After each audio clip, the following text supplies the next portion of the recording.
Roth and Walt Brown for the Jack Jumpers. Chris, or Jared's in the room, sorry. Do you want to kick off, Jared? Scott, congrats on the win, mate. Thank you. Must be, I guess, wrapped with the bounce back performance following the game the other day. Yeah, I mean, they pose a lot of problems for you, and they're a little bit shorthanded, and like a lot of teams are going through different things, ourselves included. But I thought we were just really resilient, and a short travel day, obviously, to get back, but more importantly, not a lot of prep time for them, and so just a really good job of our guys just getting refocused and getting back to some of the things that we continue to harp on. I thought it was a good, consistent effort for about 40 minutes for us, and a lot of guys contributed in different ways, which was great. And again, to play at home. And I said a few weeks ago that it's important that we start winning some home games, and I think to put 2 or 3 together right now, that's the right path. You both shot 47% from the field, but you guys were able to take 25 more shots than them, largely because you forced so many turnovers. That must have been pleasing, I guess. Yeah, I think just being relentless up the floor and just kind of again trying to be back in the mode of what we've been doing. And credit to Sydney, they took us out of a lot of things that we were doing, and is what it is. But today we got back on track and had some conversations and video work, and our guys just came in with a really good mindset and just much more in the attacking mode and playing on the front foot instead of the back foot. You had a lot of players scoring double figures. You must have been wrapped with the ball movement. I think 99 points was your second highest total this season. Yeah, I mean, when the ball moves for us and we're not overly stagnant, good things usually happen for us. And when we get a little anxious and try to, win the game by ourselves or try to make really winning plays early in the shot clock, usually is not a good formula for us. And we made them defend a little bit and got to the back end of clocks. And like I said, all of our guys came in and contributed. Your backcourt's been getting a lot of steals lately. Jet had 4 and Milton had 7 today. I guess it shows you sort of back to that pressing defense you've been talking about. Yeah, I don't really judge it so much by the steals, other than just the pressure to put on them to make decisions early in the shot clock and try to speed teams up more than anything else. So it's nice they got some steals, but it's not necessarily what we're trying to accomplish is steal the ball. It's just more about what I believe this island represents is hardworking Tasmanians, and I want to make sure this team is reflective every time we walk on the floor, that we're representing the state in an aggressive way and swinging above maybe our belt in some fashion or form, but making sure that we're representing the state the correct way and defending this island. You've touched on consistency a lot. You must have been, and you did earlier.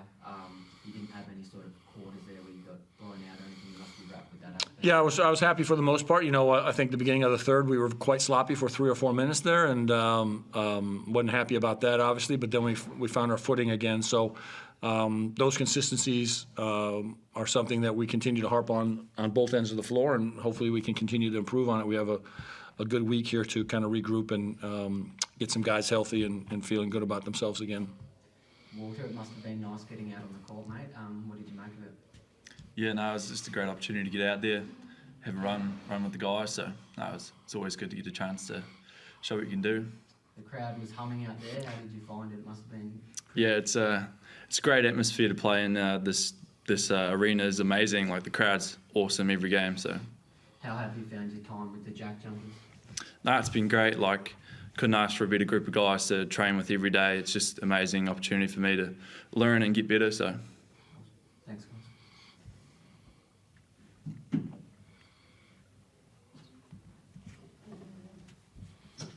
Chris Parker, go ahead. Yeah, sure. Scott, on the back of what you said after the game on Friday, the butt whooping you copped, often the biggest test of a character is how you respond when you go through something like that, and this was an incredible response. What does it say about your group?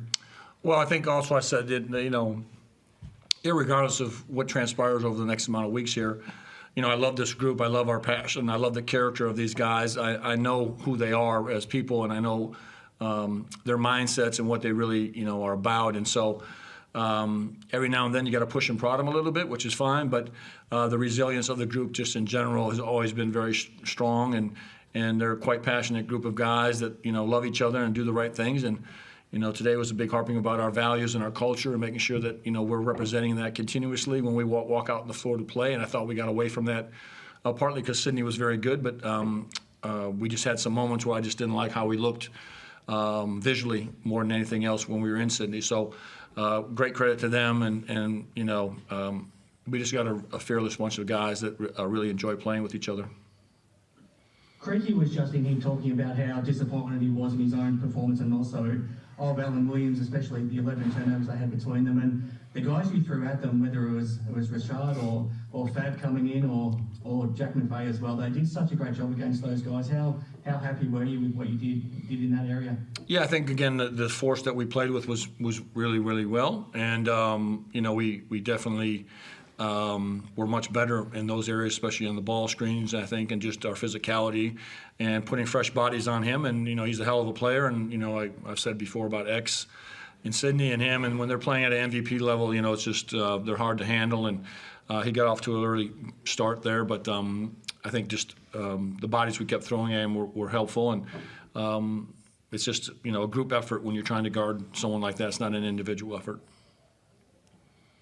Tell me a little bit about Walter. How far have you seen him come since he's been part of your organisation? Yeah, he's been fantastic. You know, I think he's going to have a heck of a future. I hope he's going to be with the Jack Jumpers. We have him for a few years, and you know, we found out about him late before the signing period, right before we were about ready to start the season, and he came in one day, and I didn't leave him. I don't think he's left Tasmania, to be honest with you. I signed him immediately when I saw him, and he's one of those guys I think that are maturing a little bit later, and his growth period is all ahead of him. And he had a great year in New Zealand, especially in the second half. And he's got athletic size and ability, and he's great in practice, and he really competes. And you know, he's only 19, and I think he's going to have a heck of an upside. And he fits in perfectly with our group and the culture that they're built. And you know, like him getting in the game for 3 minutes, our guys are all about it and just excited for him. And it shows a lot of who he is to gain their respect.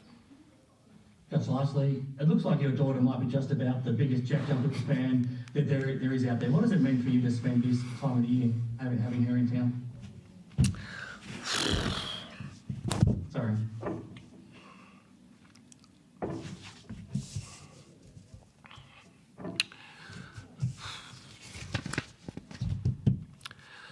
You know, yeah, you know, you get older, and it's important to me, and yeah. No, thanks very much, guys. Good. Thanks, guys. Thanks, guys. Appreciate it.